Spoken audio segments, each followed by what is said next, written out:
안녕하세요. 여러분의 생생들학 최경일입니다.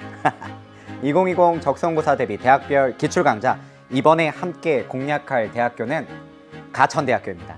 선생님은 이번에도 생생들학의 가치관으로 우리 친구들을 만날 거고요. 여러분의 성공 가능성에 적중하도록 하겠습니다. 세상을 변화시키는 바람이 가천대학교로부터 불어오고 있습니다. 적성고사 전형의 로망, 가천대라 쓰고 가천대라고 읽는다는 바로 그 대학, 가천대학교죠. 이 가천대학교는 올해도 적성고사 전형을 뚫고 이겨낼 우리 친구들을 기다리고 있습니다. 여러분이 바로 그 주인공이 될 거라 선생님 믿어 의심치 않습니다. 적성고사 전형에 불어오는 바람, 가천대학교에서는 어떤 바람이 불어오고 있는지 이번 OT를 통해서 우리 친구들이 정확하게 내면하시고 가져가셨으면 좋겠습니다. 본강에 앞서 이번 OT에서는 가천대학교 올해 적성고사 전형이 어떤 특징점이 있는지, 그리고 우리가 주의할 사항이 무엇인지 같이 한번 잡아보도록 하겠습니다. 자, 2020 수시 전형에서 올해 여러분들이 주목해 주셔야 될 부분들 같이 말씀드릴 건데요.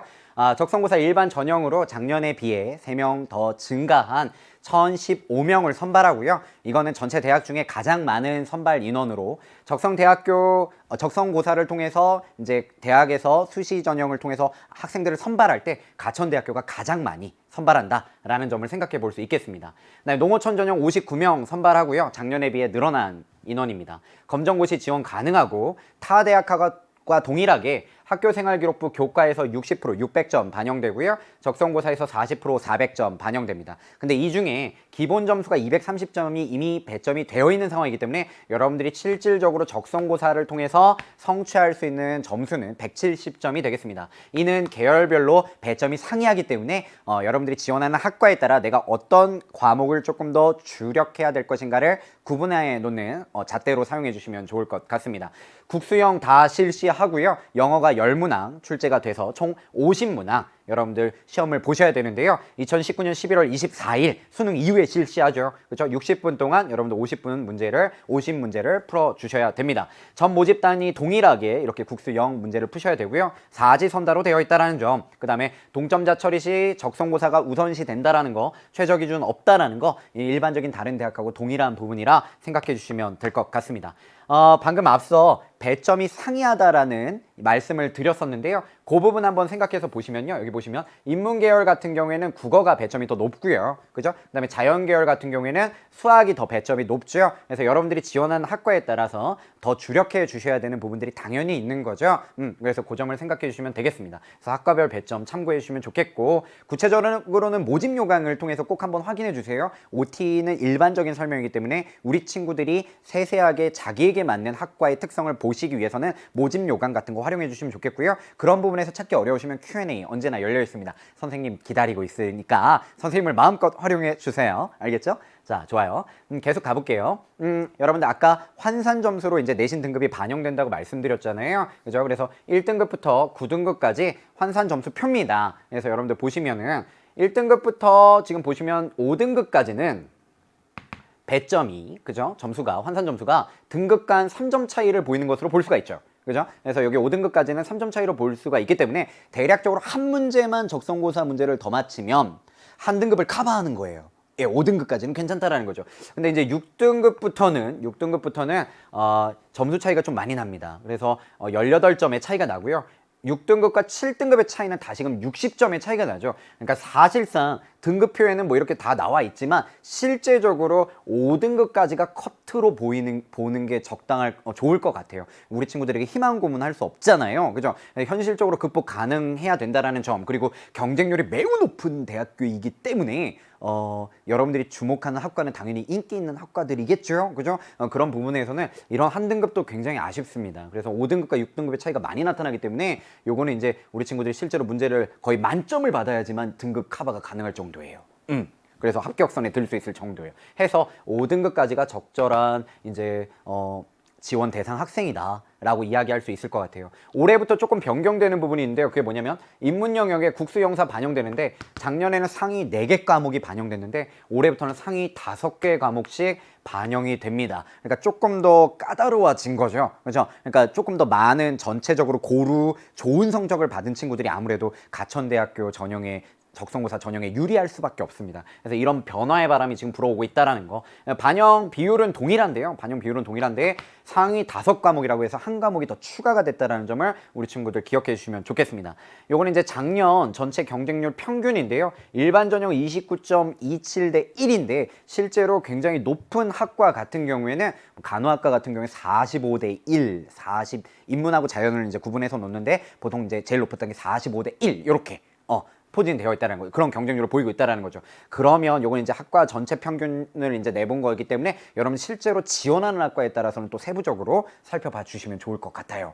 그렇고요. 그다음에 합격생 학생부 평균 등급을 보시면 일반 전형은 3.6등급, 그다음에 농어촌 전형은 3.9등급으로 나타나 있습니다. 그래서 아무래도 농어촌 전형에 조금 이렇게 특화되어 있는 여러분들 농어촌 전형을 받을 수 있는 친구들이라면 농어촌 전형을 지원해 주는 것도 좋겠다. 그것도 하나의 전략적인 방법이 될 수 있다는 점 생각해 주시면 좋겠습니다. 합격생 평균 정답수는 50문제 중에 대략 한 35문제를 맞히면 35문제를 맞히면 합격선에 든다라고 볼 수가 있는데요. 이것도 학과별로 상이하고 일반적인 특징, 일반적인 점수입니다. 그래서 그렇게 이제 새겨 두시고요. 여러분들이 내가 만약에 몇 등급이라면 내가 만약에 친구들이 일반적으로 3등급인데 난 4등급이다 라고 한다면 한 문제 더 맞춰야 되는 거죠. 당연한 계산이죠. 플러스 마이너스 되지 않습니까, 우리 친구들? 그래서 그렇게 내가 어떤 목표를 달성하기 위해서 노력해야 되는가를 분명하게 새기셔야 돼요. 그냥 설렁설렁 그냥 해볼까? 하다 말면 말지 뭐 이렇게 그런 거 안 됩니다. 그런 거 안 돼요. 알겠죠? 목표를 분명하게 새기시고 덤벼야 됩니다. 정말 난리 납니다. 가천대학교. 알겠죠? 그죠?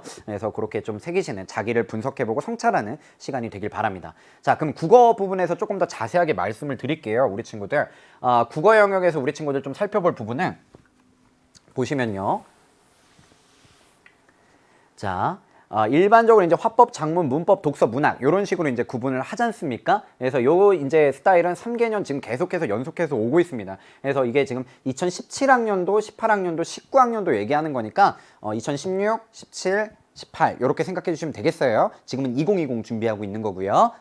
그래서 화법, 작문, 문법, 독서, 문학 해서 이런 식으로 이제 지금 포진이 되어 있었는데요. 작년에 선생님이 가천대학교를 분석하면서 이런 얘기를 했어요. 지금 가천대학교는 수능과 비슷한 기류로 흘러가고 있기 때문에 지금 밸런스가 좀 안 맞거든요. 밸런스가 지금 문학에 치중되어 있잖아요. 분명히 화법과 작문, 문법의 밸런스를 수능과 동일한 형태로 가져갈 거다, 문항을 늘릴 거다라고 작년에 예상을 했는데요. 그게 여실히 지금 드러났습니다. 그렇죠? 그래서 밸런스가 전반적으로 고루 유지되고 있는, 그나마 조금 밸런스가 조정되는 그런 부분들이 작년에 실제 적성고사에서 나타났습니다. 해서 전체적으로 수능을 준비하는 친구들이 친숙하게 볼 수 있는 문항 스타일이에요. 그리고 전형적인 수능형 발문이고요. 그리고 이제 문항들도 조금 더 밸런스 있게 이렇게 좀 균등 배분되었다라는 점 한번 특징적으로 잡아놓을 수 있을 것 같아요. 그리고 EBS 연계교재, 스툭, 소환의 연계율이 굉장히 높습니다. 문항 연계율도 높고요. 지문 연계율도 높거든요. 그래서 연계교재가 바이블입니다. 이번에도. 그렇죠? 그래서 그렇게 생각해 주시면 좋겠고, 긴 지문이 나타나기 때문에 반드시 연계교재를 통해서 학습한 친구들이 좋은 성취를 얻을 수밖에 없다라는 거, 그렇죠? 새겨두시면 좋겠고요. 본강에서도 다시금 강조 드릴 겁니다.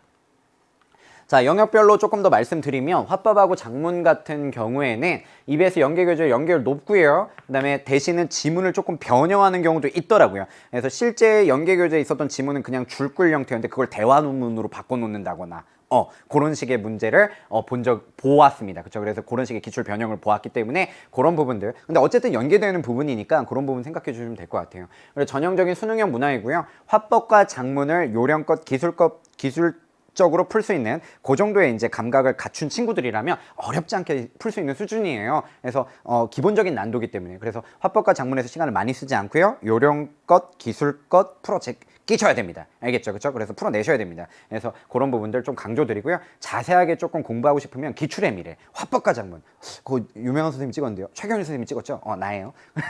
그거 참고하셔가지고요. 화법과 작문 어떻게 풀어야 되는지 기술적인 부분들 내면화하시면 분명 도움이 될 겁니다. 됐고요. 그다음에 문법 같은 경우에는 EBS 연계교재 문항 연계율이 굉장히 높아요.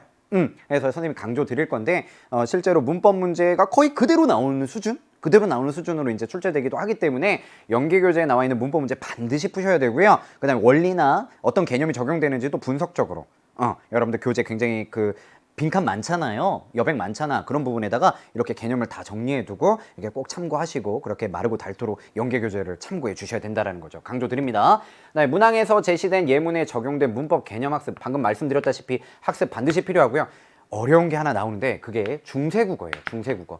중세국어 한 문제가 나올 겁니다. 올해도 나올 겁니다. 우리 친구들. 올해도 중세국어 나오는데 이 중세국어 예문에 대한 종합적인 이해가 필요해요.